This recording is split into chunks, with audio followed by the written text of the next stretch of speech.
dengan segala pekerjaan yang kita lakukan, kita harus menetapkan Allah sebagai pelaku tunggal. Salawat dan salam senantiasa tercurah kepada junjungan Nabi Muhammad Sallallahu Alaihi Wasallam. Dari beliau akhirnya membawa dari alam gelap menuju alam terang. Akan tetapi banyak manusia yang hanya mengikuti sisi lahiriah seorang Rasul, sehingga hijrah antara alam gelap menuju alam terang hanya sisi jasmaniahnya saja dan ruhaniyahnya tidak tersentuh. Karena apa? Karena banyak manusia yang tidak mengikuti Rasulullah di jalur ruhani. Sehingga alam terang dan alam gelap atau alam gelap dan alam terang ini dirasakan hanya pada jasmaninya saja. Saudaraku, pada pertemuan kali ini saya akan membahas tema tentang mana yang akan kembali, jasad, jiwa, ataupun ruh. Jasad, jiwa, ruh itu adalah bagian diri manusia yang perlu dimengerti. Apa itu jasad, apa itu jiwa, dan apa itu ruh? Jasad itu adalah ini. Sebagai jasad kasar, badan jasmani. Dan ada juga badan rohani ataupun ruh, jasad halus. Nah terus jiwa ini ikut kategori badan halus atau badan kasar. Banyak pertanyaan mengenai ini. Jiwa ini berada di tengah-tengah antara badan kasar dan badan halus. Dia akan mengikuti mana yang lebih dominan di dalam dirinya. Jadi jiwa itu adalah tempat merasakan satu keadaan. Gitu. Nah terus, apa itu yang dinamakan badan kasar ataupun badan jasmani ini?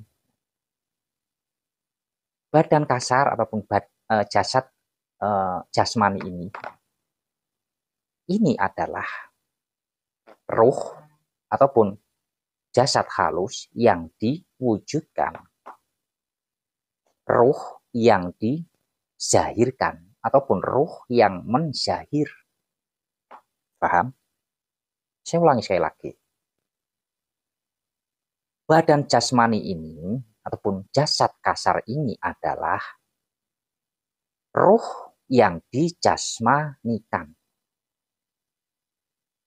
badan rohani yang diwujudkan ataupun dizahirkan.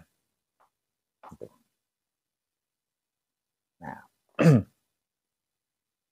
terus satu jiwa ini, dia berada di tengah-tengah, dia akan mengikuti yang dominan di situ.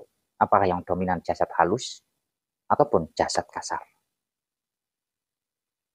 Nah, akan tetapi banyak kan manusia yang dominan itu hanyalah jasad kasarnya. Dan banyak yang tidak kenal dengan jasad halus sebagai dirinya. Nah, di dalam jasad kasar ini, terdapat nafsu-nafsu kemahlukan. Gitu. Sehingga nafsu-nafsu kemahlukan ini membawa pada sekutu Allah. Kenapa demikian? Ya karena dirinya merasa ada, dirinya merasa wujud, merasa hidup. Gitu. Jadi sangat jelas bahwa Allah disekutukan dengan kekuatannya sendiri. Nah, ini hati-hati. Yang namanya syirik itu kan bukan hanya kita menyembah berhala yang berupa patung, menyembah berhala yang berupa jimat-jimat, klenik-klenik, dan lain sebagainya. Akan tapi lebih halus lagi yang namanya sekutu itu adalah apa? Allah disekutukan dengan diri ataupun kekuatan diri kita sendiri. Ini bahaya lur. Nah, satu jiwa ketika dia tidak mengenali siapa diri ruhaninya, sehingga yang dominan di dalam dirinya hanya jasmani, ya, dan jasmani terliputi yang bernama nafsu, akhirnya satu jiwa ya, tidak akan pernah merasa damai. Nggak akan pernah. Kedamaiannya itu hanya sesaat. Misal, Hari ini punya duit, damai. Besok tidak punya duit, langsung gundah. Itu. Jiwa merasakan demikian. Nggak akan pernah merasakan satu kedamaian yang hakiki.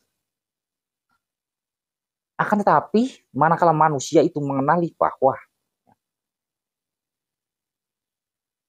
yang hidup ataupun yang dominan di dalam diri ini itu adalah jasad halus, disitulah nanti jiwa akan merasakan satu ketenangan. Tuh. Akan tetapi, ya, ini banyak yang tidak sadar, banyak yang tidak menyadari ini. Karena apa? Terhijab. Ya.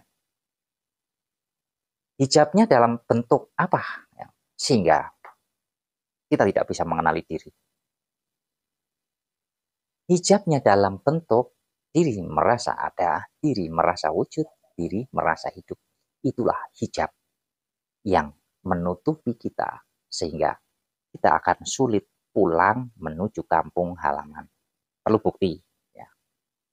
Coba mata ditutup dan silahkan pulang ke rumah. Tutup matanya. Apakah akan nyampe rumah? Tentu akan sulit. Karena jalan menuju rumah itu ya, ada sungai, ada pepohonan besar, ada tiang listrik, bahkan ada jurang. Akan sulit. Ya. Kita pasti akan selalu meraba-raba terus-menerus dan bingung. Di depan saya ada apa? Jangan-jangan saya nanti nabrak tiang listrik. Jangan-jangan saya nanti nyebur ke kali. Karena matanya ditutup, nggak melihat. Itulah yang dikatakan mata hati yang buta. Mata hati yang buta itu adalah ketika manusia itu merasa ada, merasa wujud, merasa hidup. Dia dikatakan tidak mengenal diri rohaninya dan dia dikatakan sebagai hati yang buta. Ya. Nah, bukannya semua roh nanti akan kembali kepada Allah, kata siapa? Contohnya tadi, mau pulang kemana, mau pulang ke rumah, apakah bisa sampai? Manakala matanya ditutup, akan sulit, sulit sekali. Nah, sebaliknya, bagi manusia itu yang mengenali dirinya, bahwa dirinya itu adalah rohani, sehingga jasmani ini adalah rohani yang dijahirkan, rohani yang dijasmanikan, di situ dia tidak akan keluar yang namanya nafsu-nafsu kemakhlukan. Ya. Nah, ini dari sini mereka nantinya akan bisa manunggal terhadap sang tunggal. Nah, manakala manusia itu sudah mengenali diri ruhaniyahnya selaku apa? Roh itu tadi, dari sinilah dia berpotensi bisa pulang menuju kampung asalnya. Kampung asal itu apa? Allah. Yang dikatakan surga, yang dikatakan akhirat itu adalah sebetulnya Allah itu sendiri. Ya. Ini perlu kita sadari. Seorang yang memang sudah mengenal diri ruhaninya, ya, mengenal dirinya sebagai ruh, dia tidak akan mengaku-ngaku perbuatan jasad, tidak akan mengaku-ngaku perbuatan jasmani.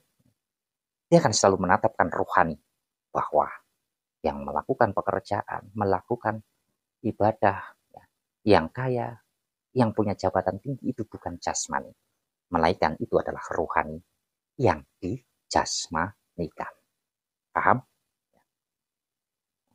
Di posisi inilah seorang itu dikatakan telah sadar. Dan dari situ dia akhirnya tahu sesungguhnya awal muasal ataupun asal muasal dirinya itu dari Allah. Ya. Dan saya harus kembali kepada kesadarannya sang tunggal. Ya. Saya harus bisa mengembalikan diri saya kepada Allah. Ya.